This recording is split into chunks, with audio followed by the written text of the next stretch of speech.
Today we're building an 8-foot Witch King statue that will be the perfect addition to your Halloween decorations. This statue was inspired by the Witch King of Angmar from the Lord of the Rings movies.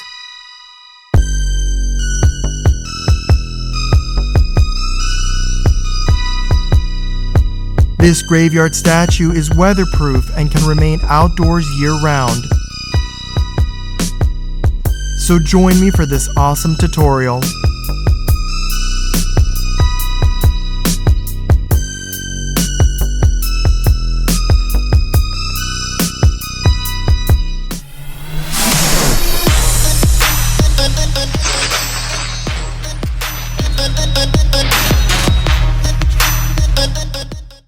To begin, we need a piece of wood for the base. Now this one is 2 inches by 12 inches and we've cut it to 24 inches. You can buy these 2 by 12s by 8 feet. Get the entire wood because we can use it for other projects. So cut it to 24 inches.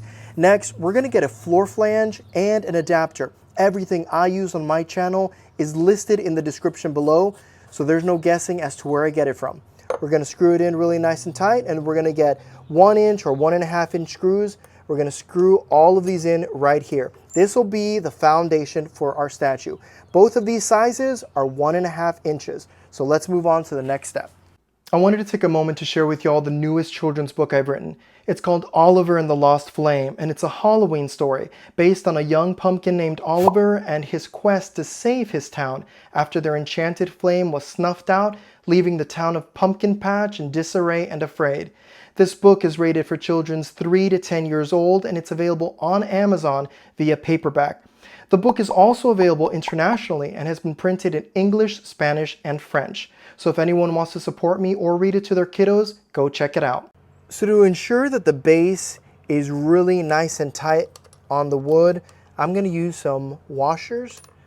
And we're going to use our 1 inch or 1.5 inch screws, just like that. For this size statue, we need to buy 1.5 inch PVC pipe. We need an entire piece of pipe. We're going to cut 1 piece to 47 inches. We're going to cut 2 pieces to 7 inches. We're going to cut 1 more piece to 12 inches. We also need a 45-degree elbow, a 90-degree elbow, and we need a T-connector. Now all of these are size 1.5 inches. You can get them at your local hardware store, and it's super easy to put together.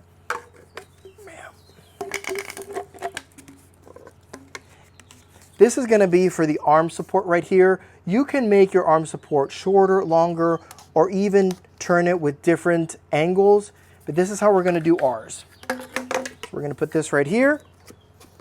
And if you wanted to ensure that this is really glued together, we can use some PVC cement, but I don't use it. It should be good just like that. We just have to make sure it's nice and tight. All right, so we're going to put the T connector on top. We're going to get our 7 inch and we're going to put it on the right side. Let me turn it this way a little bit, just like that. Then we're going to get our 90-degree elbow, just like this. We're going to get our 12-inch piece, just like that.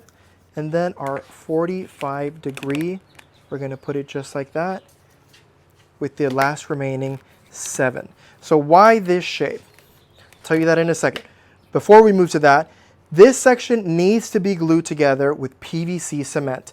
So just make sure you apply it on the outside and then on the inside. Always just apply it on the inside.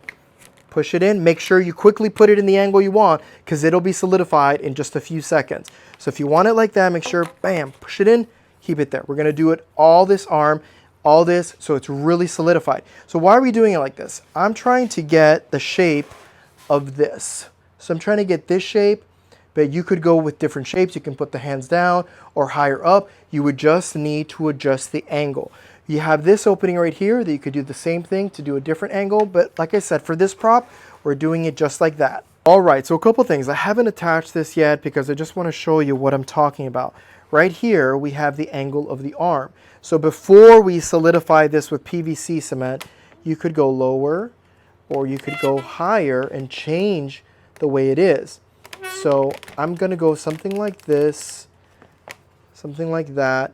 So then, now that I know, I'm going to solidify it. Next, our skeleton. This skeleton is from Home Depot, but there's so many different types of skeletons. Pick the one that you want best. I thought this one looked really cool, so this is the one I'm using, but you can really use just any skeleton. Once you figure out the positioning you want, figure out what to do with the next arm, then we can go on to putting expanding foam in the chest cavity. You don't have to do this part, but I like the solidified look of a chest cavity versus it being hollow. It gives it a more realistic statue effect. So I'm just using some tape to temporarily hold this. Now let's start putting some PVC cement. So to fill in the chest cavity, I'm doing something new this year. I'm using this old piece of rag and I've just put it on the inside. I've turned the skeleton face down. And what I'm trying to do is fill in all the inside over here so that it does not spill on the outside of the rib cage, because we want to keep that unique look of the rib cage. You can use paper towels, newspaper. I just found this old rag. I'm gonna try it. I hope it works out, because every time in the past I used to put tape in the front, but it would distort the shape of the ribs. So I'm trying this method here. We're going to use Great Stuff expanding foam, fill all the inside of the cavity.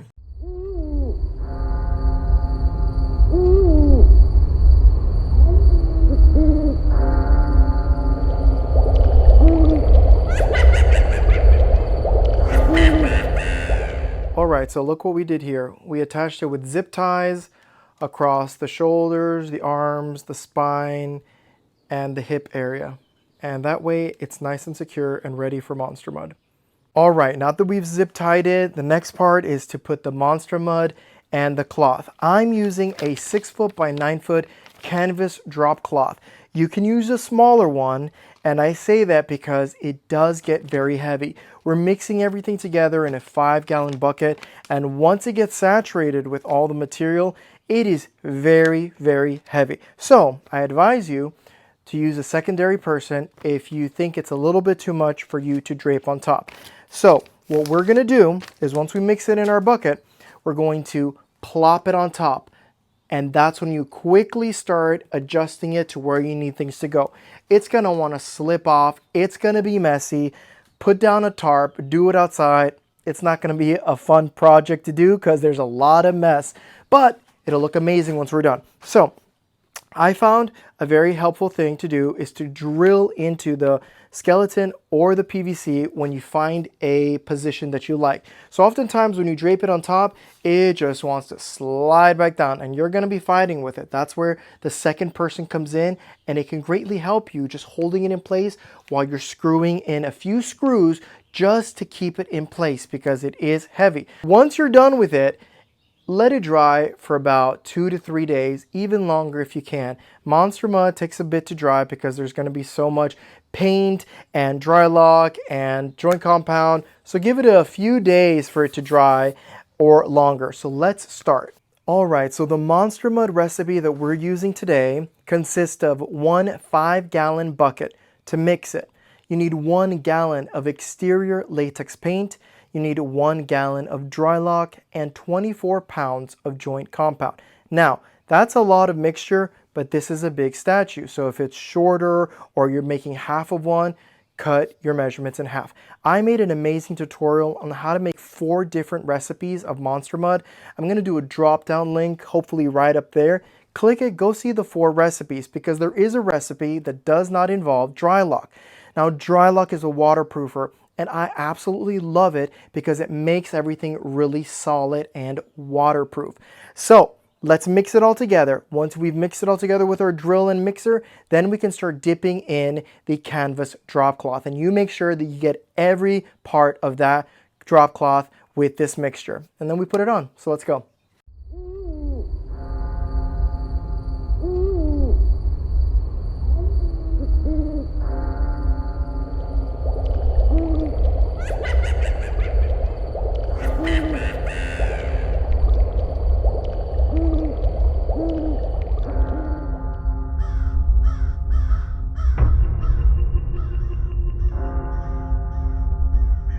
The second application.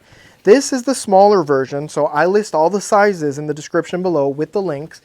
We're going to dip it in Monster Mud, and we're going to do something like this. Once we dip that in Monster Mud, then we can get our crown and put it on top. you want to paint the crown with the same material that we're using on the skeleton statue. So paint that and then dip all of this just like we did the original cloth. And then with the extra material, the extra liquid we have, we can paint in areas that still need some monster mud. But for this measurement, you just need a little bit. You don't need a lot. So instead of using 1 gallon for everything, you can use half a gallon and cut the materials that we used in half. So to mount it on the top of your box, your gravestone, whatever you're doing, you need plywood. So this plywood has been cut to the length and width of the base that we're making. This is a 3/4 inch plywood that we painted with some grays, dark grays, some black paint.